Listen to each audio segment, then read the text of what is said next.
Here we are again on topic 11.1, part C. Let's start with example 4, permutations with constraints. 5 people, A, B, C, D, and E, are seated on a bench. In how many ways can they be arranged if E is seated in the middle? Well, let's draw that out. We have 5 different positions. We'll put E in the middle. That means there's one different possible place for E to sit. That leaves us with 4 people, A, B, C, and D, that could be sitting in the first position. That means that there's 4 different possible combinations for the first position. Now let's say A sat in the first position. That would leave B, C, or D to sit in the second position, meaning that there's 3 choices now for the second position.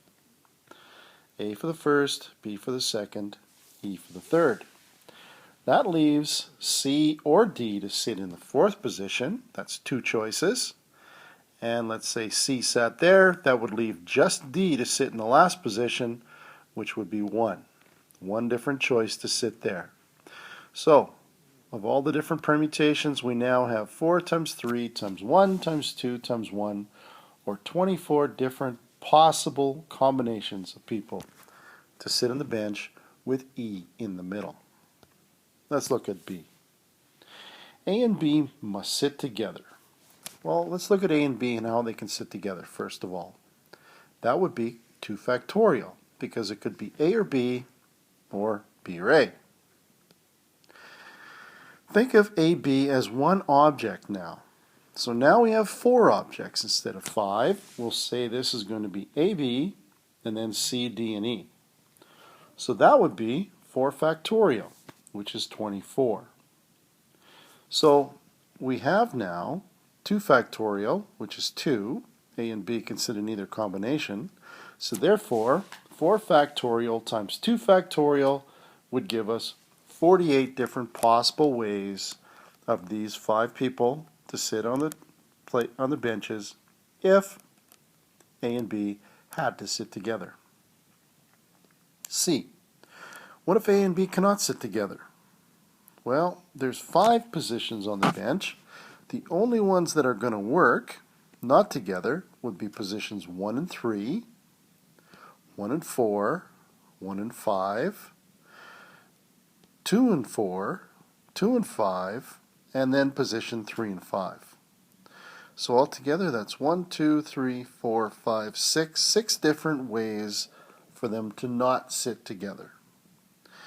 And then since there's 2 different ways that A and B can sit, that's going to be another 2 different combinations. So the other 3 people can be arranged wherever, so that's 3 factorial, or 6 different ways. Putting this all together, you're going to have 6 times 2 times 6, or 72 different possible ways for A and B to not sit together on the bench. Or there's a third way of doing this, and that would be if we took these 6 people, which would be these 5 people, which is 5 factorial, and we subtracted all the different combinations of them sitting together, we would be left with all of the different combinations of them not sitting together. So 5 factorial, which is 120, minus 48 for sitting together, would leave us also 72 ways. And this is going to come in useful. Here again we have your turn. Good time to stop, go through this, and then start it up again. In A, you have 6 posters. If the 2 math posters have to be on either end, they could be at the far end, or they could be at the close end. Now, the other 4 posters, in any order, is going to give us 4 factorial. Now, the 2 math posters is going to be 2 factorial, so it could be 4 factorial times 2 factorial, or another 4 factorial times 2 factorial, or it's going to be 4 factorial times 2 factorial times 2, which is going to be 96 different ways of putting the posters on the wall. Part B, the 3 science posters must be together. Again, the 3 science posters together is going to be 3 factorial, or 6 different ways. Now we can think of this as 4 objects, with the 3 science posters being together.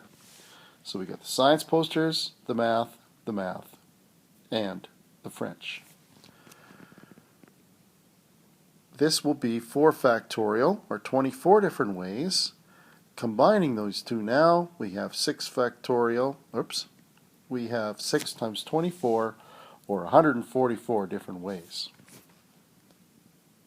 Part C. 3 science posters cannot all be together. This time I would take 6 factorial, which is the total if they put them anywhere, minus our probability or the number of different combinations, permutations of putting the 3 posters together, and we'll be left with 720 different ways of not putting them together. So your final answer is 576 ways.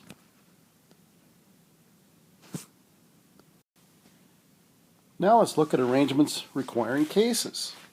To solve some problems, you must count the different arrangements in cases. For example, you might need to determine the number of arrangements of 4 girls and 3 boys in a row of 7 seats if the end of the rows must be either both female or both male.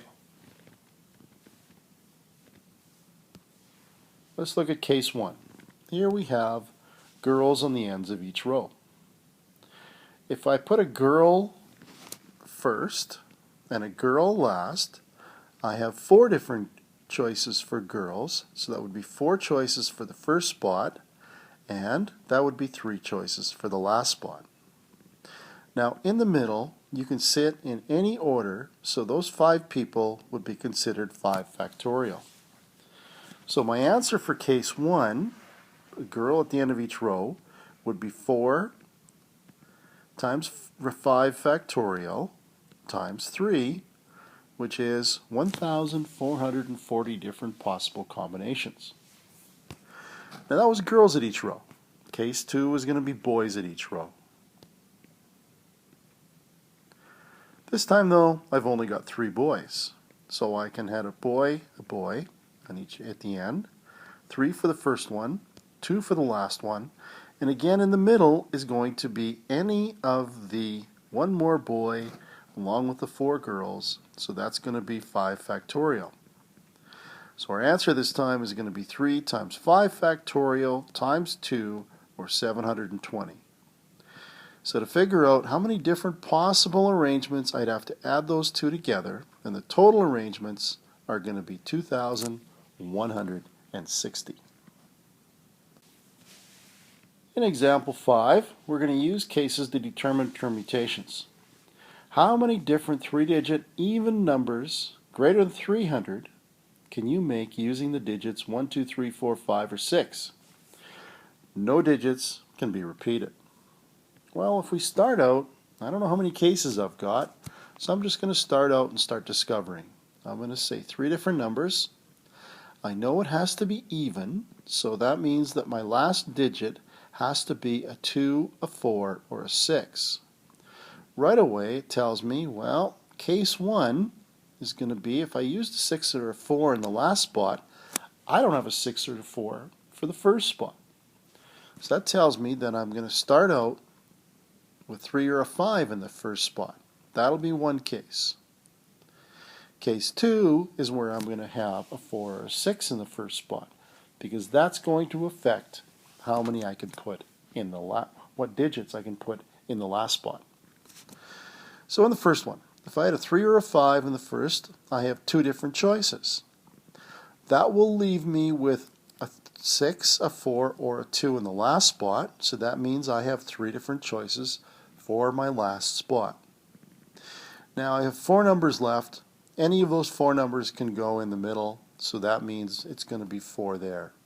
If I multiply those numbers out, 2 times 4 times 3, I will have 24 different possible combinations of 3-digit numbers greater than 300 that start with a 3 or a 5. My other case now is with a 4 or a 6. This means I've got a 4 or 6 to start, 2 different choices. However, if I've used a 4 or if I've used a 6, I haven't got that available for the last spot. That means that I've only got 2 choices now for the last spot. If I used a 6, I've only got a 4 or 2 available. Or if I used a 4, I've only got a 6 or a 2 available. Again, I've got 4 other choices for the middle number. Those can go there. 2 times 4 times 2 leaves me with 16 possible choices for a 3-digit number greater than 300 that starts with a 4 or a 6. Now, I'd have to combine these two to get the total of 24 plus 16, which is 40 possible choices. Your assignment is page 525. Do numbers 9 through 220, please.